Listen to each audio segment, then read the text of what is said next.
आज आपण नेहमीपेक्षा थोडी वेगळी पालकाची भाजी बनवणार आहोत. तर इथे एक जुडी पालक घेतलेला आहे.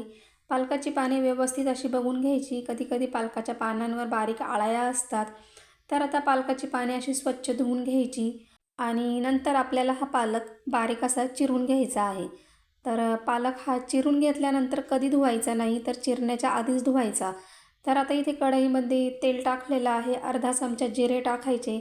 5 ते 6 लसणाच्या पाकळ्या टाकायच्या. 2 हिरव्या मिरच्या बारीक कापून टाकलेल्या आहे. 2 सुकलेल्या लाल मिरच्या टाकायच्या आणि कमी गॅसवर आपल्याला हे 1 मिनिटभर परतवून घ्यायचं आहे. आता याच्यामध्ये इथे मी एक मध्यम आकाराचा कांदा बारीक कापून टाकलेला आहे. तर आपल्याला हा कांदा देखील 2 ते 3 मिनिटांसाठीच परतायचा आहे. तर माझ्या चॅनलवर नेहमीच वेगवेगळ्या प्रकारच्या रेसिपी असतात, त्या देखील तुम्ही नक्की बघा.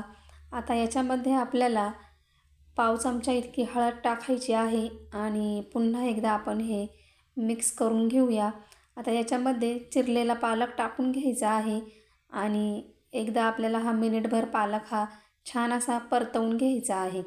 तर आता आपल्याला भाजी 3 ते 4 मिनिटांसाठी अशी शिजवून घ्यायची आहे. आता आपण त्याच्यासाठीचं एक वाटण तयार करून घेऊया. इथे तव्यावर मी पाववाटी इतकी शेंगदाणे घेतलेले आहे. 1 चमचा धने घ्यायचे, 1 चमचा तीळ घ्यायची आणि आपल्याला हे छान 2 मिनिटांसाठी भाजून घ्यायचं आहे.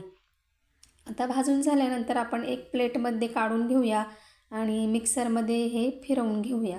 आता इथे 3 ते 4 मिनटे झालेली आहे. भाजी ही छान शिजलेली आहे. आता याच्यामध्ये आपण चवीनुसार मीठ टाकायचे. अर्धा चमचा मी इथे लाल मसाला टाकलेला आहे. तिखट तुम्ही तुमच्या आवडीनुसार कमी जास्त टाकू शकता. या आधी देखील आपण हिरव्या मिरच्या आणि लाल मिरच्या टाकलेल्या आहे.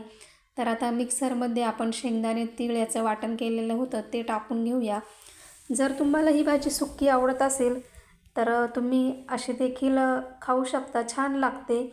पण मला बाजरीच्या भाकरीबरोबर खायची आहे म्हणून मी इथे 1 वाटी इतकं पाणी टाकलेलं आहे आणि पाणी टाकल्यानंतर देखील आपल्याला ही 2 मिनिटांसाठी उकळी आणून घ्यायची आहे.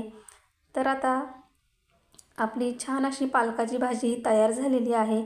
रेसिपी आवडली असेल तर लाईक करा, कमेंट करा, चॅनलला सबस्क्राईब करा. धन्यवाद.